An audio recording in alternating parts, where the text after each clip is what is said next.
gradschool.com. Y is recorded in front of a live studio audience. So I am sweating profusely because I think my parents are part gecko. Like my mom just curled up and fell asleep on a giant rock that was like plugged into the wall to be warm. It's insane. I should go stay at your parents' house. I'd be so happy. God, it's the thermostat is set at 71. Oh my God, I love them. Please, Their can I dog trade ran by places? me and Please? it was like on fire. Like it was insane. Can we Freaky Friday this moment? Because Oh my I God. would be so happy. I'm perpetually freezing. I was going to ask which one of us would be Lindsay Lohan, but I think we know the answer to that question. Yeah, I think we totally know that in all aspects of it. Exactly.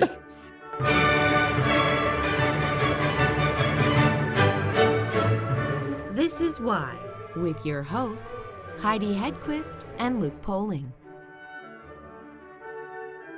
Rachel, interestingly, because you two share a brain that concerns me deeply, literally texted me today an article about a new residential cruise ship that offers a more affordable life at sea. Oh, right. Boy, so tell me more. Right. So like we peons could hop aboard. Right. But yeah, there's a new one. It's called Storylines, which if that doesn't scream sex club, I don't know what does. So I feel it's a floating sex club. It's either that or like a soap opera themed cruise. Well, true, could be. Storylines. But regardless, now it doesn't launch till 2024. So I think they're thinking people will be thoroughly hate their family by then. Right. So we have time to get our sailor suits pressed, is what we you're totally saying. do. And to book Yachtly Crew for the entire year. Right. And work out our tap routine to Good Ship Lollipop. Oh, I'm so ready. I already have the costumes. You can wear my grandma's. Okay, cool. It's adorable. It's like a little, it's sailor, blue and white, very like USO, little red star sequins. Yeah. Perfect. Oh no, I figured we'd look like the Andrews sisters. That's what I was just guessing. But of course. Okay, so it offers a fully furnished 1 to 4 bedroom residence along with studios and 2-story penthouses on board with prices starting at $400,000 to $8 million. Oh. I guess we should probably take 3 so we have a room for like all of our like recording stuff. Right. And like we can let our, various producers stay for a week or so. That, or we make them like sleep in a closet and set up a petting zoo in the third one. So they're just like, what the, why? Yeah. If we could have a room just for Captain and Warren, like the Captain Warren suite. I just thought it would be like, Rachel saying, can I come in and brush my teeth? And we're like, yes, but you need to hold this baby goat. Oh my goodness, you have all the creepy folks behind you. We were shooting with a production company this morning over Zoom, and so we just scheduled them back to back. So We're still dressed. Yes. Perfect. Yeah. But we didn't do this for a podcast, I promise. Wow. Oh, well, shows how we rate. You think we're like super weird? Like we have to have really good makeup for our audio. Yeah. No, I love it. Yes, I would not. Looking good, sound good. Yeah. Well, thank you so much for your time. This is amazing. We were just obsessing over your website. Yes. And I'm legitimately in love with Mr. Creeperton. With a lot and several of your toys, there he is. Oh my goodness. I'm so excited. Oh my gosh, I love him so much. Like Isn't that face just incredible? It's so weird. So Heidi, what's more exciting, seeing Mr. Creeperton or having ice cream with David Lee Roth? Which one? Oh, I know it's kind of a toss-up. Yeah, this is what I was thinking. And his story is amazing. And we're terrible because we forget sometimes that our listeners don't quite know what we're talking about. So obviously we're going to drive everyone to your website right away. But also just so people understand, Mr. Creeperton is your mascot. He has an amazing backstory. And he is a evil bunny, maybe, or just a bloodshot-eyed bunny. I think he's a misunderstood bunny. I think he's a misunderstood bunny too. Okay, I agree with you guys. 1,000%. He's adorable in my eyes. Was Mr. Creeperton the bunny that started it all, or what was that initial idea of we need to help people with their unsettling toys and pets.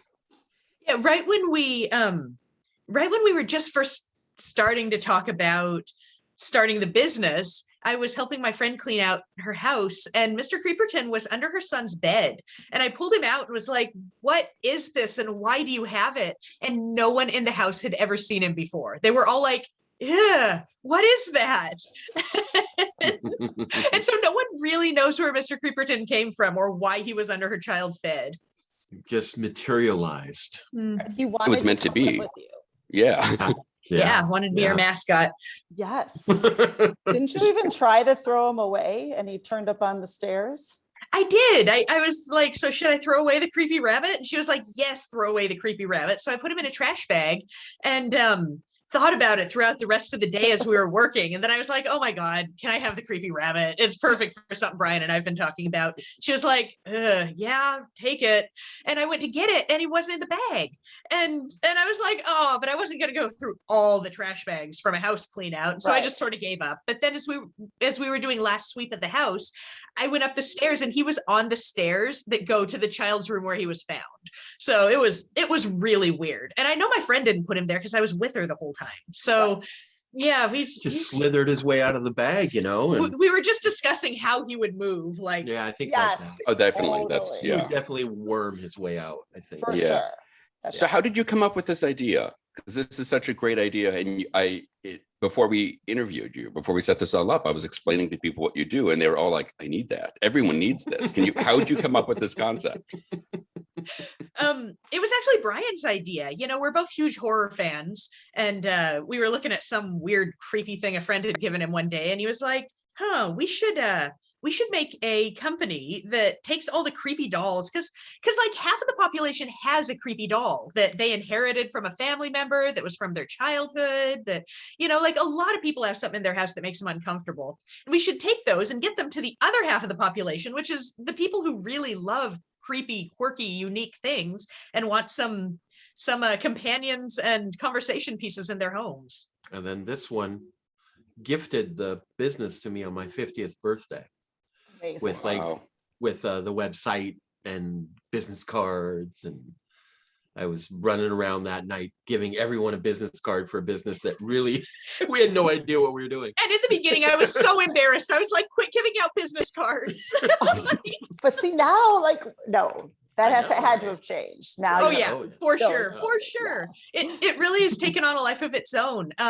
We didn't, we sort of started it with a sense of humor, and I don't think we anticipated how meaningful it is, and how people let us into their system of beliefs and their histories and their loved ones and their families, as they sort of teach us about these things that they're sending us, or as we learn what they're looking for in a toy. It's really amazing what people share with us. It's awesome. And when you go to your website, your permanent collection has the stories there for those particular toys. And I know you have the backstories of the ones that are up for adoption too, but it's like a history lesson. Some of it's kind of paranormal, ghostly. So it is something for everybody, but even just the nostalgia of it, there's a Cabbage Patch Kid there. I'm like, who would want to rehome a Cabbage Patch Kid? And your little Yeah, Winston's remains. Yeah. Oh, Winston is something. Yeah. We do not know what kind of skin he's made out of. No. Do you turn your back on him? Because doesn't look like you should. I keep him No. in a spot where he's not looking at me. Mm. So we avoid each other, I think, is the Yeah. So people send you their creepy toys and dolls that they want out of their house. I mean, there's quite a lot of trust or faith that you have that these things aren't bringing whatever juju that's with them into your home or your office space. right? Are you smudging the office on a regular basis? Are there incantations? How does one make sure that whatever unsettlingness comes along with a Mr. Creeperton doesn't just stay with you guys forevermore? Never underestimate the power of denial. Yeah, we Fantastic. Words to Right? live by. yeah, like we want them to come with their weird juju. There are people who have horrible experiences, scary things happen, and they send them to us. Then our clients, we have clients who identify as psychics and mediums, and some of them want negative energies. They feel like they can resolve that and help make the world a better place, or they want to have communication with an entity. So we want them exactly as they are, with exactly the stories they came with. And if something is a little much for us, we pass it along to one of our more experienced clients who you know has a lot of pride in their ability to help with that. It's the amount of love it takes to offer to take all of this in. Like, that's a lot that's coming on your shoulders on a regular basis. How often do you open a box and just go, oh my God, this is even more serious than it looked in the photos? Oh, Every week. yeah, we get weird ones weekly.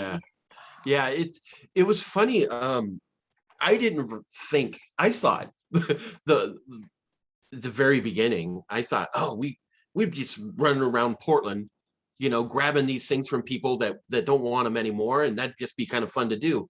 But once we were in that Washington Post interview or article, they started coming from all over the country, all over the world. Yeah. The UK is all crazy about. Yeah, a that lot, tracks. a lot Oh, in yeah. the UK Mm. and Oh, and yeah. Canada, US, Yeah, Canada, US, UK, Canada, Australia. Yeah. Australia. But- Yeah. So it's been pretty crazy. I mean, like just finding something on my porch every few days and, Yeah. and opening it up and Sometimes we know they're coming, and sometimes it's completely unannounced, and Yeah. those are always the weirdest to open. well, Who yeah, is you this? know, that's the whole thing about what's creepier, knowing or not knowing. Yeah. You know? Very, very true. Yeah. Do you tend to agree on the creep level of each one, or sometimes one of you goes, "Oh, that's adorable," and the other one's like, "Oh no, hell no." No, we almost never agree, and then we often switch positions after a couple of weeks. Like when we first got Winston, Brian didn't think he was creepy at all, and now that it lives in his house, it's like Oh, the it's the creepiest, you creepiest. know. Yeah. And she can handle clowns, and I have an issue with that. Mm. But at the same time, you know, a big part of what we do is the acceptance and inclusivity piece. I think people see a lot of themselves in these toys, and they you know, we value them for that, for all the little pieces of their story and their history, and their differences and imperfections are just pieces of that story. And so in that respect, Brian actually tends to get way more attached to them than I do. Like the permanent collection is mostly Brian's collection. Yeah, I have an affinity for sad looking Homemade. dolls like Mm. Will that you may have seen on the site. It's just Yes. he's just, you know, a sad looking guy, you know. But straight up, if you are dressing as a clown, you are gonna stab someone. So I mean, I just have an issue with the clown. And apparently a lot of people do. I mean, there are a lot of clowns ready to be adopted. So it's a thing. It's But they go definitely a fast. thing. Yeah, the clowns do go fast. Yeah, Yeah, there's but also a lot of people who want them and love them. Yes, think my it's- grandmother had a whole collection of clowns. Oh yeah. I think it's I my feel high like pressure Harlequin. sales technique getting rid of the clowns that Mm. See, I would go clown Harlequin. It's can I much put you into creepier than today? Crown. Yeah. The Harlequin for me is the one that's just like, you're going to a party that it seems like you might be the only one in that ballroom. But maybe it's me. No, it's not just you, my friend. Is there a charge? So how does this work? So I have a creepy toy, and I for reasons that I can't fathom, I want to get rid of this thing. Mhm. What's the paperwork where I surrender it to you? How does that work? Usually people just send us an email and are like, oh my gosh, I'm frightened. I hate this thing. Can I send it to you? I'm afraid to throw it away. And then we sometimes send them. Shipping is expensive these days. So I often send them a little bit of money to help with shipping. And they put them in a box and send them to Brian's house. Yeah, we asks that they put zip ties on the arms and legs so that it doesn't try to get out in shipping. Actually, for Sure. real though, we got one the other day that came with little bits of burnt wood and incense and crystals and some polished stones in the package with it. And they said just to sort of help contain what they believed was in there. They had a really, really bad experience and they wanted to make sure that it wasn't hurting anyone on its travels. And so people will sometimes put, and also if it's a beloved toy that people feel has an attachment or something, they'll include its possessions, little smaller toys for it, its clothing, it may be special Clothing. letters, its documentation. It's really wonderful. Sometimes we get like whole little packets of history in the mail. Yeah. And that's really cool too. We have a number of these shrinking violet toys, and some of them are dressed differently, and they have Oh, one was completely decked out in beads from Louisiana. Oh, from Mardi Gras. Mardi Gras. Oh, it went to beads. Mardi So- Gras. Okay, Yeah, apparently sure. so. well traveled. Yeah. She definitely went to Mardi Gras. She had a rough Oh, night. Yeah. Is that Wow. thread attached? Oh, look at her eyes. Yeah, eyes and Wow. lips They move. they all talk and move, and we have 15 of them from a Oh my lady that, gosh. that used to work in hospice and used these dolls as a support after very hard days. Oh. And so she feels very strongly that they have very positive energy and they were very Yeah. beloved. And she actually has requested that we rehome them with people who need more positive energy in their homes, that these may actually help with negative energy. But it's really neat. That's something we see a lot, as a contrast between the history and the appearance. Like these are Yes. scary. Yeah, it's a Yes. scary looking. one. They're not.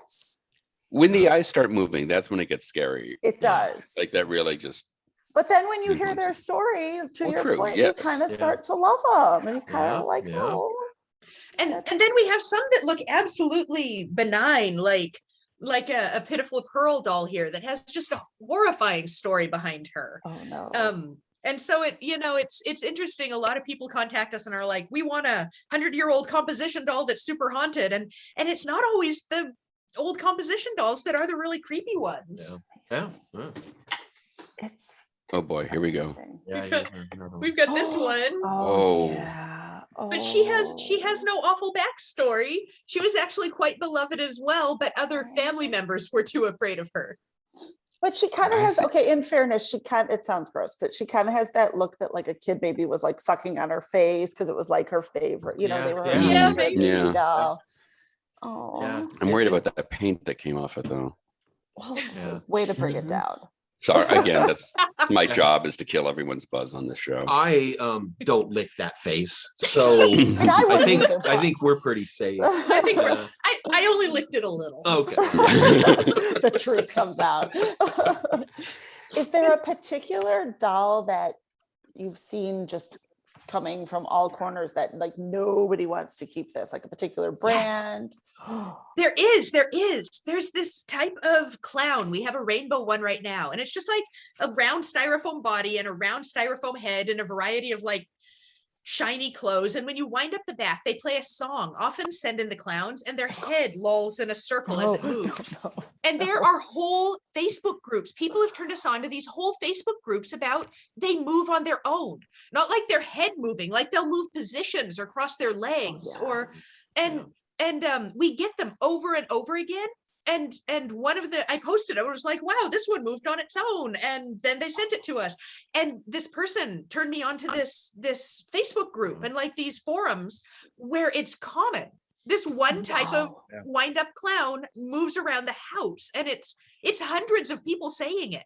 It just seems Wow. like a very poor marketing technique. Well, but I mean, you're not Sondheim gonna must have buy gotten more a than cut on one, that. right? You would True. think, but Sondheim must have gotten a check for those, right? This is true. Oh, He probably Oh my did. God, that's Oftentimes- amazing. Oftentimes we get something and we were like, so this was mass produced. Yeah, How like did- who did that? who Why- okayed this? Why is that going on? What were they smoking in that meeting? Exactly. In that meeting, right? So when you get the ones you mentioned that have such a sad story attached to them, and I guess the question is, why do people not just throw them out themselves or have some sort of personal destruction ceremony? What is the, Right. is it just to sort of, I don't know, why do people send them to you versus just take them out on their own? I think, well, okay, so if someone feels like maybe they have a toy with an attachment and or it's making them uncomfortable, I think just maybe fear. And if it has, Mm. if someone believes an item has an attachment, then often they also want to show some respect to that attachment, and don't want to just throw it in the garbage. For me, it's fear. Yeah, fear.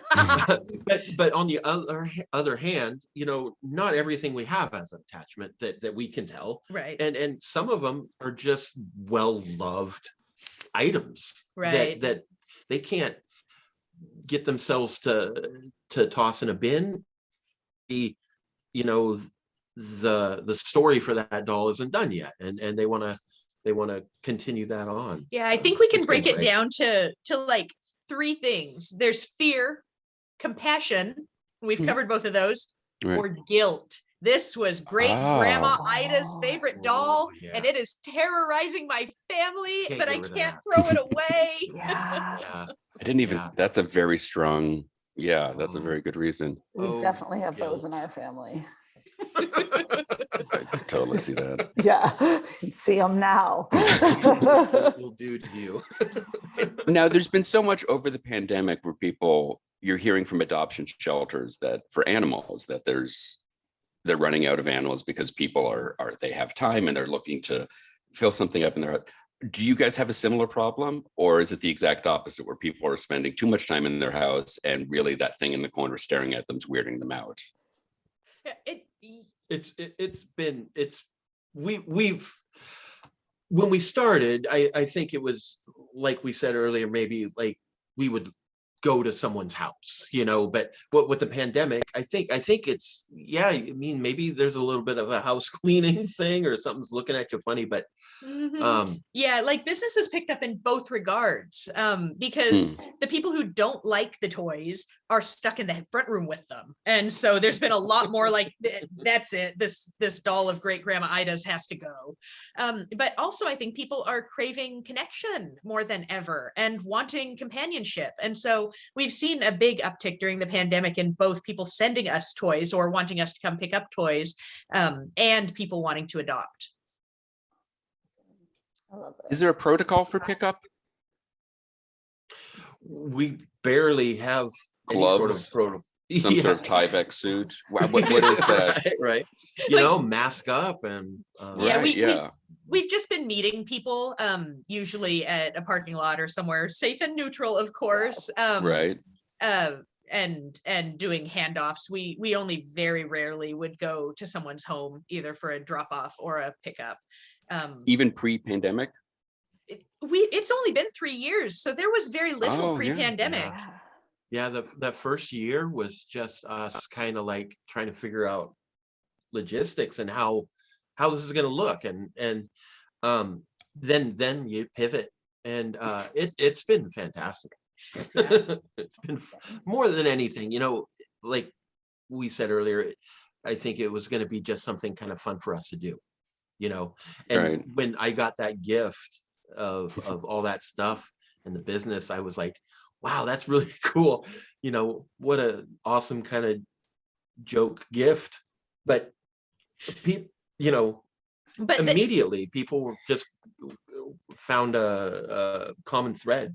yeah, it got serious real fast because because anytime something's so closely tied to people's beliefs about themselves and the world and the supernatural and religion, you know, it's really amazing how privileged we've been to be able to share some of these people's stories and beliefs. And something that's really important to us is when we pass along a toy, we always pass it along with its story exactly as it is. Yeah, we don't want it to Filter it through our lens. yeah, Right. we don't want any of that. No, that's amazing. I think that's so fun. I'm totally sending you a toy, Luke. But that's the thing. I don't want to send you a toy you wouldn't love. Like, it's not a good gifting option. Because what if No. you don't want, it's like a puppy. You can't buy a puppy for someone because then it's going to have to get sent back to the pound. Same thing. No, if I open my mailbox and Escher is sitting in there, the show's over. Let's just be honest. Escher gets you. Oh. Yeah, I think it might Escher's the be. one. Yeah. No. Yeah, I get that.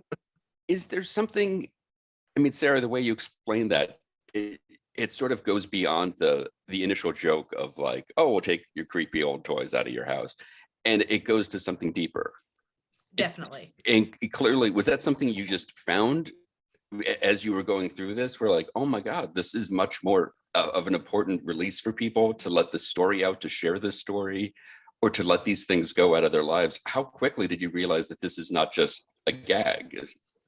Yeah, we definitely started it with a sense of humor. But as soon as people started sharing their stories and started reaching out, there are people who we've had several clients who have chosen toys that resemble their own physical differences, people with eye differences or people with scoliosis or people missing limbs. And they see a lot of themselves in the toy, and to value and treasure it for its differences rather than in spite of them, I think is a really wonderful dynamic that we've got going right now. It's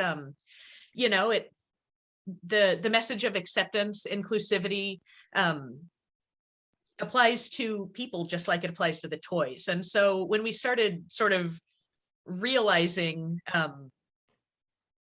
how important that message was for some people, and how much relief or excitement or how much of a difference it can make to have a companion, to be able to share your beliefs, to have a story of something that happened to you taken exactly as it is without being filtered and then valued by the next person and by the next person. I really didn't foresee Brian's silly birthday gift going in that direction, but it is very much morphed into that. Man, if I were a smart person, I would have said the exact same thing. I don't articulate very well. Oh, so good. But it's fascinating because that's something I feel like we constantly see on this show. Something that from the outset seems like the most ridiculous, forgive the term, stupid idea, that really, like, there's something really touching underneath it and something beautiful underneath it. Yeah. So how do you name these characters? Does Epiphany just do you stare at them for a while and see, I'm looking here, Cleo, I mean, she looks like a Cleo, so that's an obvious one.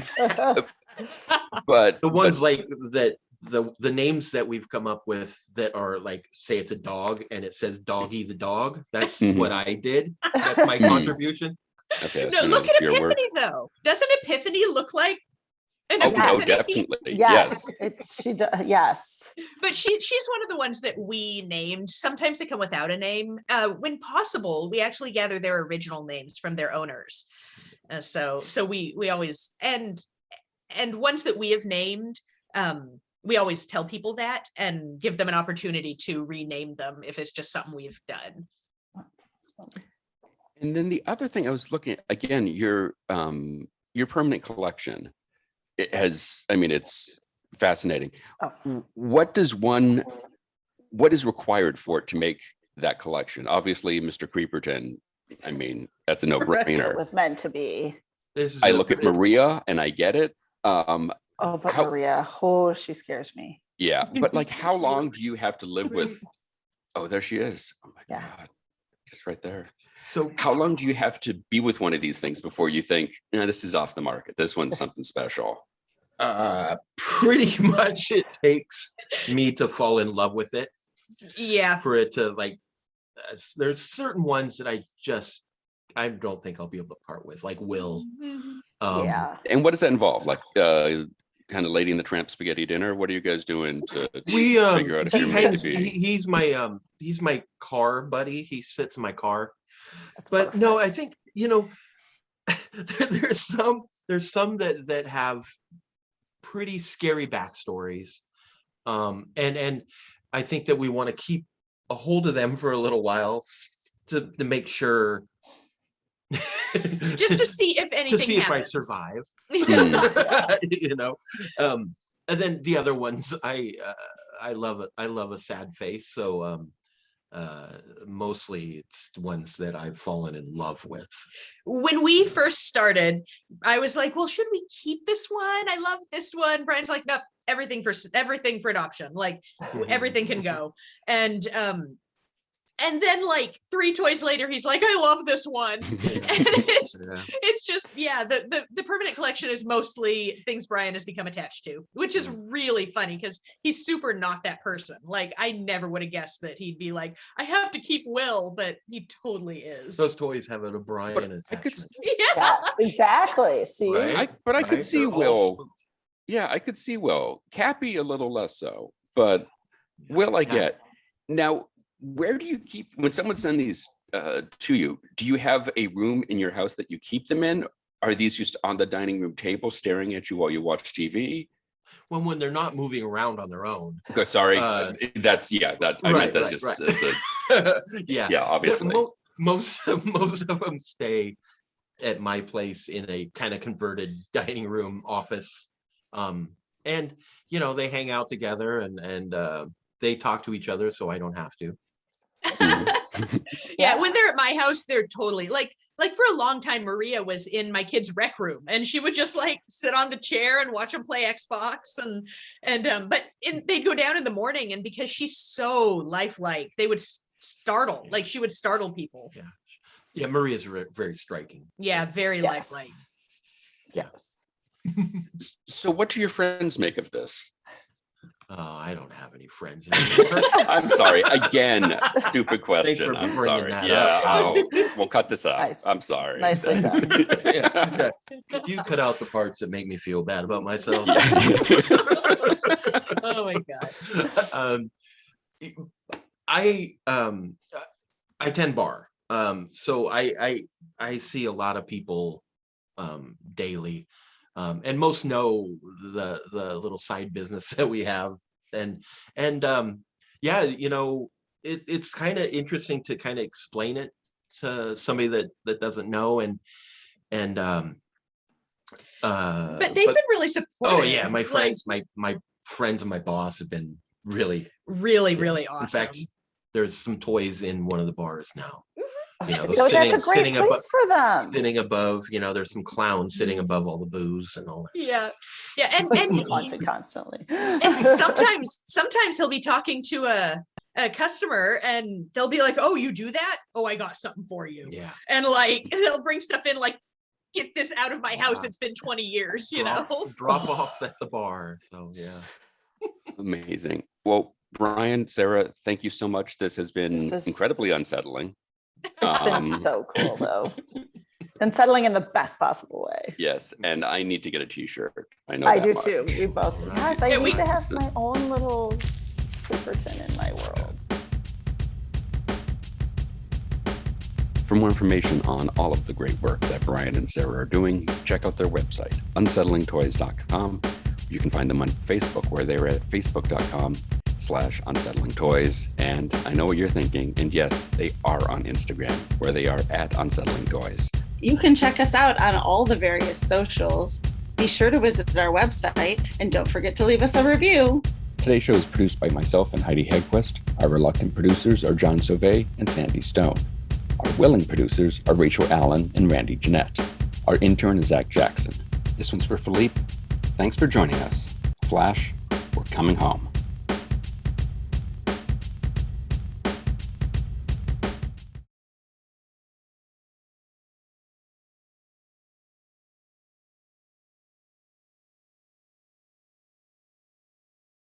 Nigel, is that you?